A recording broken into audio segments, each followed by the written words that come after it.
Chemical kinetics এর পরবর্তী টপিকগুলো নিয়ে আলোচনা করতে খুব তাড়াতাড়ি খাতা পেন নিয়ে বসে পড়ো এবং পড়া বোঝা শুরু করো। ওকে, তো আজকে আমাদের প্রথম টপিক সিউডো ইউনিমলিকুলার রিঅ্যাকশন বা ছদ্ম এক আণবিক বিক্রিয়া বা সিউডো ফার্স্ট অর্ডার রিঅ্যাকশন বা ছদ্ম প্রথম ক্রম বিক্রিয়া। এই বিক্রিয়া কাকে বলে? বলছে এমন কিছু বিক্রিয়া সংঘটিত হয় যে বিক্রিয়ায় একাধিক বিক্রিয়ক অণু বিক্রিয়ায় অংশগ্রহণ করলেও বিক্রিয়ার হার শুধুমাত্র একটা বিক্রিয়কের গাঢ়ত্বের উপর নির্ভরশীল, তাকে বলা হয় ছদ্ম প্রথম ক্রম বিক্রিয়া। অর্থাৎ আমরা যদি ইংরেজিতে বলি, সিউডো ইউনিমলিকুলার রিঅ্যাকশন আর those reactions in which multiple number of reactants are participating in the reaction, but the rate of the reaction depends only on a single reactant, on the concentration of a single reactant is called pseudo unimolecular reaction. ওকে, বুঝতে পারলাম? খুব সহজ কথা। এইবার আমরা এক্সাম্পলে চলে আসি। আমাদের প্রথম এক্সাম্পল হচ্ছে hydrolysis of sugar or hydrolysis of sucrose. তো প্রথমেই আমরা দেখো C12H22O11 একটা সুক্রোজ মলিকিউল নিয়েছি, অ্যাকুয়াস স্টেটে রয়েছে, তার সঙ্গে ওয়াটার দিয়েছি আর H+ দিয়েছি। আমরা H+ মানে হচ্ছে আম্লিক মাধ্যমে বা অ্যাসিড মিডিয়ামে আমরা হাইড্রোলাইসিসটা করার চেষ্টা করছি। তাহলে সেখানে তৈরি হচ্ছে glucose in aqueous state plus fructose in aqueous state, ব্র্যাকেটে AQ লেখা আছে অ্যাকুয়াস স্টেটকে বোঝানোর জন্য। তাহলে গ্লুকোজ আর ফ্রুক্টোজের মলিকুলার ফর্মুলাটা সেম হলেও তাদের স্টিরিওকেমিক্যাল কিছু ডিফারেন্স রয়েছে, সেটা তোমরা অর্গানিকে কেউ কেউ পড়েছো, আবার যারা পড়োনি তারা আগামী দিনে পড়ে নেবে, এটা নিয়ে এখন ডিসকাশনে যাচ্ছি না। তো এই রিঅ্যাকশনের রেট অফ দ্য রিঅ্যাকশন আর বা rate equal to K into concentration of the sucrose C12H22O11 into concentration of H2O। তাহলে দেখো এখানে এটা টু দি পাওয়ার 1, এটা টু দি পাওয়ার 1 আছে। তাহলে এখানে কটা মলিকিউল পার্টিসিপেট করেছে রিঅ্যাকশনে? এর পার্টিসিপেশন হচ্ছে দুটো মলিকিউলে, তাই মলিকুলারিটি দেখো 1 + 1 2 বা আণবিকতা হচ্ছে 2। কিন্তু এই বিক্রিয়ার ক্রম দেখা গেছে 1 বা অর্ডার অফ দ্য রিঅ্যাকশন হচ্ছে 1।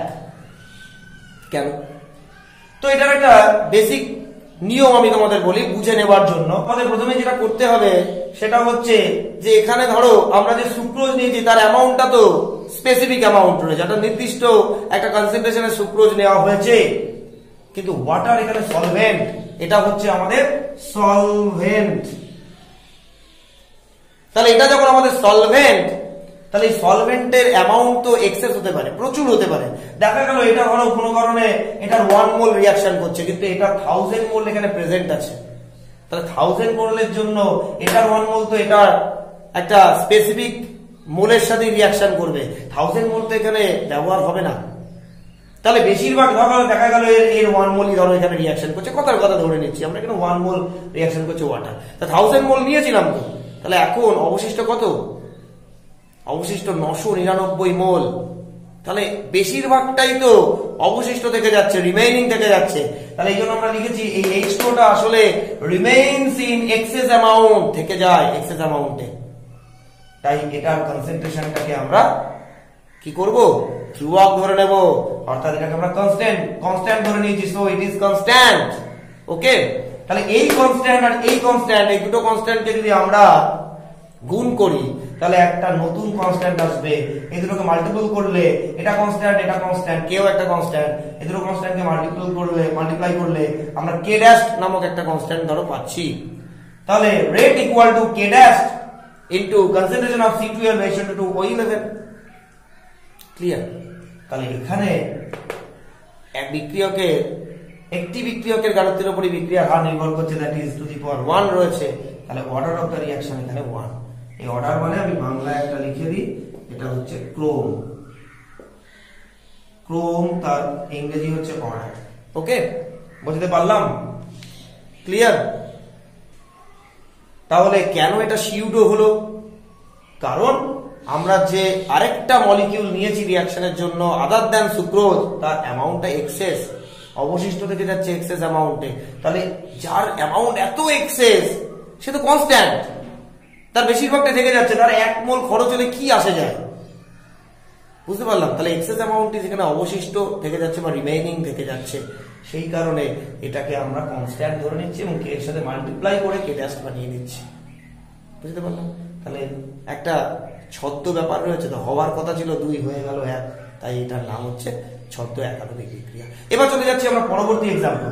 পরবর্তী এক্সাম্পল হচ্ছে আমরা লিখেছি same in case of hydrolysis of ester. এস্টারের হাইড্রোলাইসিস করব, তাহলে এস্টার কি CH3COO2H5 ইন অ্যাকুয়া স্টেট, এটাকে আমরা হাইড্রোলাইজ করছি, অর্থাৎ in presence of water liquid state H+ and heat দিচ্ছি, এটাও আম্লিক দ্রবণে বা অ্যাসিড মিডিয়ামে আমরা করছি। ফর্ম করছে acetic acid CH3COOH and ethanol C2H5OH in aqua state, both are in aqua state. Okay, তাহলে এখানেও rate equal to K into concentration of CH3COO C2H5 to the power 1 and H2O to the power 1. প্রাথমিকভাবে আমাদের এটাই ধারণা, কারণ এটা এই reaction গুলো এলিমেন্টারি রিঅ্যাকশন, তাহলে আণবিকতা যা তা তো ক্রম হওয়ার কথা। তাহলে এখানে কত আণবিকতা? এখানে একটা অণু, এখানে একটা অণু, দুটো অণু অংশগ্রহণ করছে, তাহলে আণবিকতা কত হওয়ার কথা? 1 + 1 2। ওকে, মলিকুলারিটি 2 হওয়ার কথা, খুব ভালো কথা। কিন্তু দেখা গেল আবার এখানে সেই ওয়াটারটা এক্সেস অ্যামাউন্টে অবশিষ্ট থেকে যাচ্ছে, remaining concentration of water is so much higher, তার মানে অনেকটা বেশি কনসেন্ট্রেশন হচ্ছে H2O অবশিষ্ট থেকে যাচ্ছে। তাহলে সেই কারণে এটাও কনস্ট্যান্ট এখানে, তাহলে এই কনস্ট্যান্টটা এই কনস্ট্যান্টের সাথে মাল্টিপ্লাই করলে বা গুণ করলে K ড্যাশ তৈরি হচ্ছে, এবং তাতে এটা একটা constant. rate equal to K dash into concentration of CH3COO C2H5 to the power 1, কিছু নেই মানে to the power 1, তার মানে এখানে অর্ডার হচ্ছে বা ক্রম হচ্ছে 1। দেখে নাও, আণবিকতা 2। তাহলে এখানেও একটা ছদ্ম ব্যাপার রয়েছে, তাই এটাকেও আমরা একটা এক্সাম্পল হিসেবে ইউজ করতে পারি সিউডো ইউনিমলিকুলার রিঅ্যাকশনে বা সিউডো ফার্স্ট অর্ডার রিঅ্যাকশনে। এখন এটা এলিমেন্টারি রিঅ্যাকশন। দেখো আমরা কিছুদিন আগেই শিখেছি যে মলিকুলারিটি আর মানে আণবিকতা এবং ক্রম বা অর্ডার সমান হবে in case of elementary reaction. দেখা গেছে এরকম হয়, কিন্তু এরা হচ্ছে, আমি বলেছিলাম আগের একটা ভিডিওতে যে এই ধরনের রিঅ্যাকশন সিউডো রিঅ্যাকশনের ক্ষেত্রে, সিউডো অর্ডার রিঅ্যাকশনের ক্ষেত্রে এরা সমান হয় না, যতই তারা এলিমেন্টারি হোক না কেন। তাই লিখেছি দেখো, মলিকুলারিটি নট ইকুয়াল টু অর্ডার, আণবিকতা ক্রমের সমান হয় না, যদিও এরা এলিমেন্টারি, আমি বারবার বলছি। তাহলে কি হয় এখানে? এখানে আণবিকতা বা মলিকুলারিটি ইকুয়াল টু অর্ডার প্লাস 1। দেখো এখানে অর্ডার কত 1 আর মলিকুলারিটি কত 2, তাহলে অর্ডার প্লাস 1 করলে মলিকুলারিটি পাবো আমরা। তাহলে আণবিকতা ইকুয়াল টু ক্রোম প্লাস 1। এটা হচ্ছে আমাদের সিউডো অর্ডার রিঅ্যাকশনের ক্ষেত্রে আণবিকতা নির্ণয়ের পদ্ধতি। এই প্রসঙ্গে আরেকটা কথা তোমাদের বলে দিই, প্র্যাকটিক্যালি আণবিকতা আমরা 3 এর উপরে হয় না বললেই চলে। কেন হয় না? কারণ ধরে নাও, তোমাদের একটা ছোট্ট এক্সাম্পল দিয়ে দিই, আমি এখানেই এক্সাম্পলটা দিই। ধরো A B C এই 3টে রয়েছে। এখন এই 3টে, বা ধরো এটা একটা B, আমি আর একটা B নিয়ে নিলাম, তাহলে এই 3টে প্রথমে 3 জনের মধ্যে কলিশন হবে, কলিশন হয়ে তারা সুইটেবল এনার্জি স্টেটে পৌঁছবে, তারপরে তারা প্রোডাক্ট ফর্ম করবে। এবার যত বেশি মলিকিউল বেড়ে যাবে, পার্টিসিপেশন যত বেশি মলিকিউলের বেড়ে যাবে, তত কি হবে? প্রবাবিলিটি অফ কলিশন কমে যাবে, অর্থাৎ কলিশন হওয়ার বা সংঘর্ষ হওয়ার সম্ভাবনাটা আস্তে আস্তে কমতে থাকবে। হ্যাঁ কি না? বুঝতে পারলাম না? পারলাম না? তাহলে কি হয় ব্যাপারটা? দেখো এখানে 3টে মলিকিউল আছে, এখানে A এর সাথে A B এর সাথে কলিশন করতে পারে, B B এর সাথে কলিশন করতে পারে, ঠিক আছে? বা যদি এটা C থাকে তাহলে A C এর সাথে কলিশন করতে পারে, B C এর সাথে কলিশন করতে পারে, এইরকম চলতে থাকবে। আবার A C এর সাথে B C এর সাথে এরকম কলিশন গুলো চলতে থাকবে, চলতে চলতে চলতে চলতে এফেক্টিভ কলিশন মানে ফলপ্রসূ সংঘর্ষটা আস্তে আস্তে কমে যাবে। তাহলে মলিকিউল যত বাড়বে তত কি হবে? ফলপ্রসূ সংঘর্ষ কমতে থাকবে। বুঝতে পেরেছো? যদিও রামকৃষ্ণদেব বলেছিলেন যত মত তত পথ, আলটিমেটলি মতের সংঘর্ষ বাড়লে পথ বেরোয় বেশি, কিন্তু আলটিমেটলি আমরা বলছি যে মলিকুলারিটি যত বাড়ে, এখানে একটা উল্টো কথাই বলছি আমরা, মলিকুলারিটি যত বাড়বে, পার্টিসিপেশন অফ দ্য মলিকিউলস যত বাড়বে, তত ফলপ্রসূ সংঘর্ষ কমতে থাকবে। এই কারণে আমরা বলি সবসময় মলিকুলারিটি লেস ইকুয়াল টু 3। আমরা লিখছি এখানে, দেখো এটা মুছে দিলাম আমরা, যে একটা কথা আমরা এখানে লিখে দিই, মলিকুলারিটি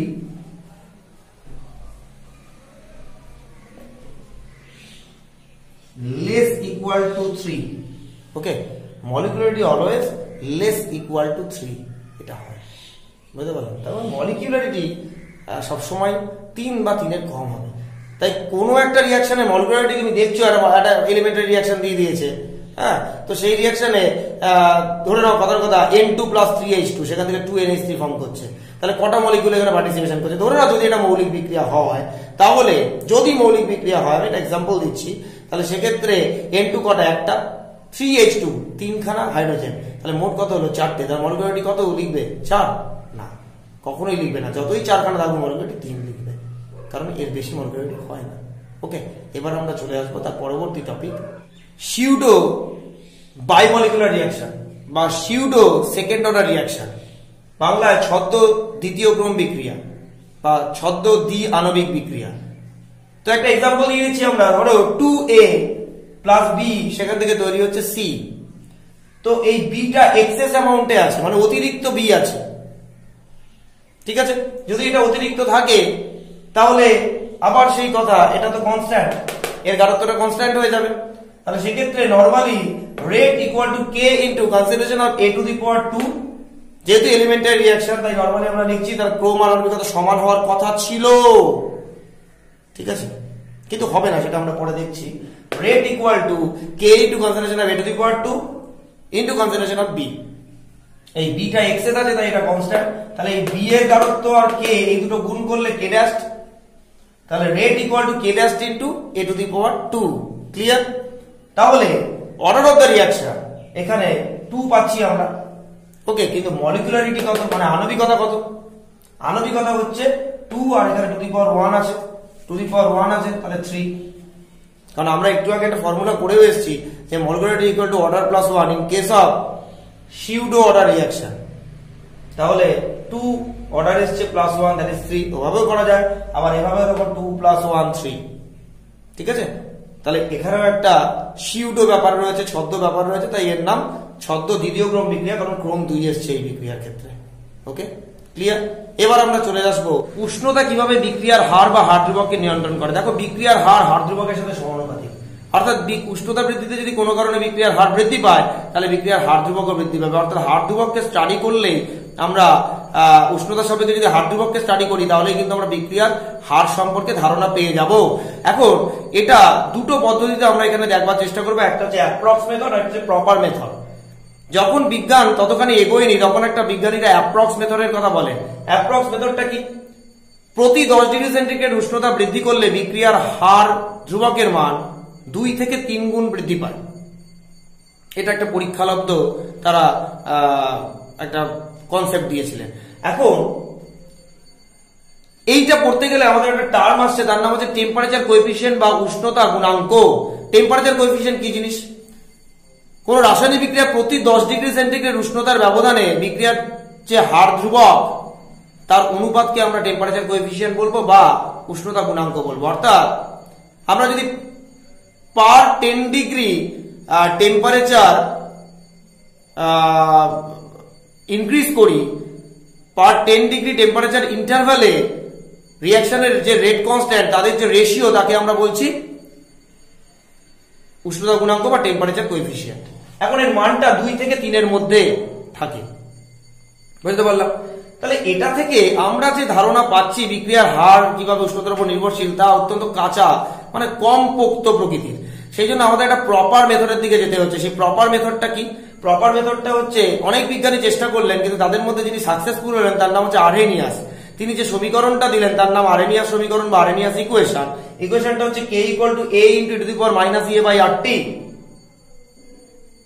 তো এখানে K হচ্ছে রেট কনস্ট্যান্ট বা হার ধ্রুবক, A হচ্ছে ফ্রিকোয়েন্সি ফ্যাক্টর বা কম্পাঙ্ক গুণাঙ্ক, এর আরেকটা নাম হচ্ছে প্রি এক্সপোনেনশিয়াল ফ্যাক্টর। কেন? এক্সপোনেনশিয়াল কনস্ট্যান্টের আগে বসেছে, তাই এর নাম হচ্ছে প্রি এক্সপোনেনশিয়াল ফ্যাক্টর। তারপরে E হচ্ছে এক্সপোনেনশিয়াল কনস্ট্যান্ট, আমরা জানি। E এর সাফিক্সে স্মল a, এটা হচ্ছে অ্যাক্টিভেশন এনার্জি বা সক্রিয়করণ শক্তি, এটা সম্পর্কে আলাদা করে আমরা বলবো। আর হচ্ছে ইউনিভার্সাল গ্যাস কনস্ট্যান্ট বা সার্বজনীন গ্যাস ধ্রুবক, আর T হচ্ছে temperature in Kelvin scale, Kelvin স্কেলে টেম্পারেচার। ওকে, এই হচ্ছে সমীকরণ, এবং এর দ্বারা আমরা সুনির্দিষ্ট ভাবে উষ্ণতা কিভাবে বিক্রিয়ার হারকে এবং হার ধ্রুবককে নিয়ন্ত্রণ করে তা আমরা বুঝতে পারবো। ঠিক আছে, এটা নিয়ে ডিটেলস আলোচনা আমরা একটা আলাদা ভিডিওতে করব। তো এই পর্যন্ত আজকে রাখলাম, তোমরা এই পর্যন্ত সকলে স্টাডি করে নাও। আমরা যেহেতু এটা একটা বড় অংশ এবং খুব ইম্পর্টেন্ট এই চ্যাপ্টারের একটা টপিক, সেই কারণে এটা নিয়ে আমরা একটা আলাদা ভিডিও বানাবো। তোমরা এইটুকু অংশ ভালো করে পড়ে নাও, রেডি করো। ওকে, তারপরে আমরা নতুন ভিডিও যখন আমরা দেব তখন তোমরা এর ডিটেলসটা পেয়ে যাবে। ওকে, আজকে এই পর্যন্তই রাখি। ভালো থেকো, সাবধানে থেকো, বাই। ওকে।